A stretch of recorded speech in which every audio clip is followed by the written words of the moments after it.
225 run पर 2 wicket, ये number काफी ज्यादा इंडिया के लिए डरावने लग रहे हैं। इनके पास बॉलिंग नहीं है, पूरे विकेट बेन स्टोक्स लेके जाते हैं, लेकिन इनकी बैटिंग जो है ना,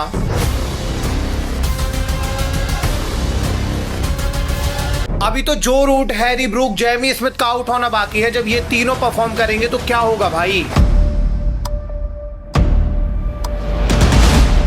अब सबसे बड़ा सवाल यह है कि क्या इंडिया इस मैच को जीत सकती है या फिर इंग्लैंड ये मैच एक तरफा जीत जाएगी।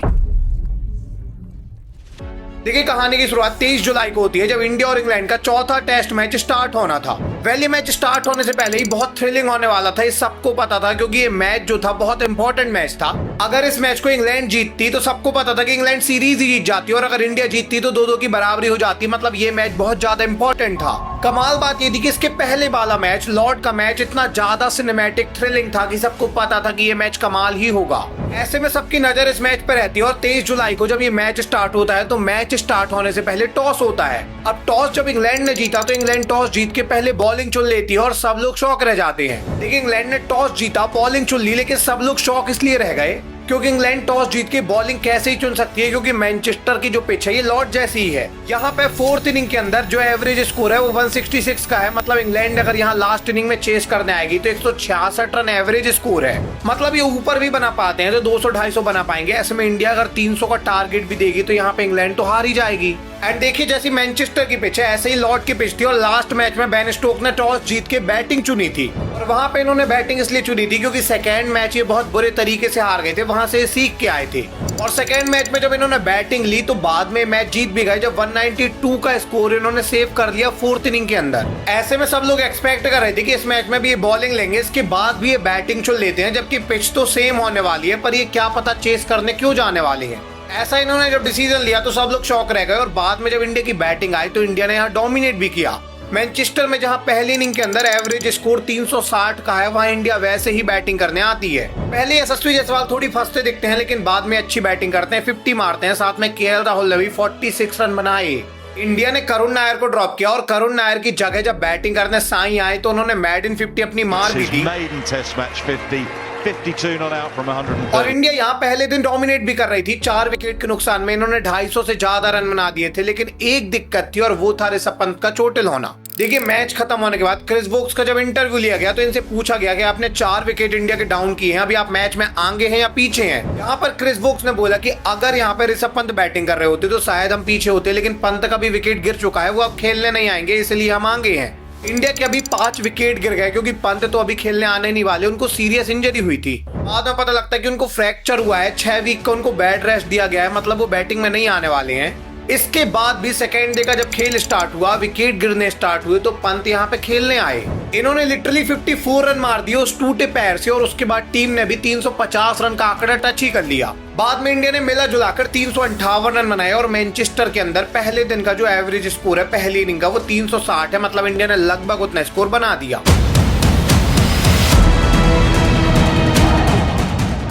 बस इंडिया के लिए दिक्कत वाली बात ये थी कि इनकी टीम से जो अंशुल काम्बोज थे ये चले नहीं, जबकि इनको खिलाया इसलिए गया था ताकि ये यहाँ रन बनाए। देखिए, अभी जो प्रैक्टिस मैच हुए थे इंडिया ए इंडिया वी के, वहां पे अंशुल ने 90 रन मारे थे। सबको लग रहा था यहाँ पे अच्छा खेल सकते हैं, इसलिए नीतीश कुमार रेड्डी के रिप्लेसमेंट पे इनका डेब्यू कराया गया। यहाँ पे इनका पहला ही मैच था, ये काफी ज्यादा प्रेशर थे, और 0 रन के स्कोर पर ये आउट हो गए। इसके बाद भी यहाँ तक ठीक ठाक सिचुएशन थी। इंडिया ने काफी बढ़िया रन बनाए थे, हमेशा की तरह इंग्लैंड की तरफ से बेन स्टोक्स ने 5 विकेट लिए थे। बाकी इनके मेन बॉलर ऐसे कोई विकेट ले नहीं पाए थे, जैसा मैंने आपको लास्ट वीडियो में बताया था कि इनके मेन बॉलर तो विकेट ही नहीं ले पा रहे हैं। अब इनकी पूरी बॉलिंग का भार बेन स्टोक्स के ऊपर आ गया, और इनकी बॉलिंग पूरी डिक्लाइन में चली गई है। वैसा ही हुआ इस मैच के अंदर। वैसे यहाँ तक ये मैच 50-50% दोनों टीम की तरफ था, लेकिन इसके बाद सेकेंड सेशन में जब इंग्लैंड की बैटिंग आई तो पूरा मैच मानो इंग्लैंड की तरफ मुड़ गया। पूरा सेशन इंग्लैंड बैटिंग करती है, इसके बाद भी इनका एक विकेट भी नहीं गिरता।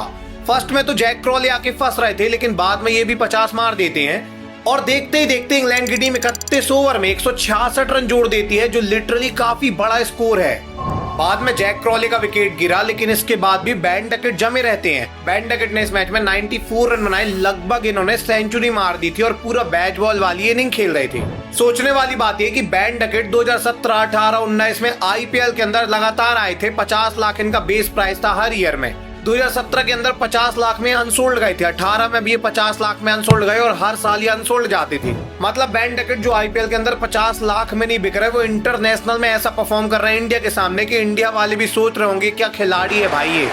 50 to Ben Duckett.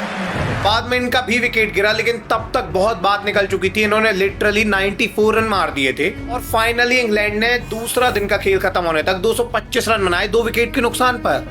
बट अभी सबसे बड़ा सवाल यह है कि नंबर डरावने तो हैं, यहाँ से लग रहा है कि इंग्लैंड मैच जीत जाएगी, बट क्या सच में इंग्लैंड एक तरफा मैच जीत जाएगी? देखिए आज इंडिया की बॉलिंग और इंग्लैंड की बैटिंग को देख के समझ में आ जाएगा कि कौन मैच जीत रहा है, लेकिन अभी तक ये मैच किसी की तरफ भी ऐसा नहीं हुआ है। सेकेंड इनिंग के अंदर जो मैनचेस्टर का एवरेज स्कोर है 330 के राउंड है और उसी हिसाब से इंग्लैंड अभी खेल रही है। मतलब अगर इंडिया आज इंग्लैंड के विकेट गिराती है, 400 से पहले इन्हें रोक लेती है, तो भी इंडिया पीछे नहीं होगी, क्योंकि इंडिया के पास थर्ड इनिंग में बैटिंग करने का मौका आएगा और फोर्थ इनिंग में स्कोर बहुत डिप जाता है इस ग्राउंड के अंदर। तो मोटा मोटा आप कह सकते हैं कि अभी तक गेम ऐसा बिल्कुल भी नहीं हुआ है कि वन साइडेड हो गया हो और हम बता सके कि इंग्लैंड जीत रही है या फिर इंडिया। अभी एक्चुअली में किसी को नहीं पता कि गेम कौन जीत रहा है। आपको क्या लगता है आज वैसे बुमराह कितने विकेट लेने वाले हैं? क्या इंडिया इस गेम को जीत पाएगी या नहीं? कमेंट सेक्शन में जरूर से बताइएगा। मिलेंगे इस अगली वीडियो में, तब तक के लिए धन्यवाद।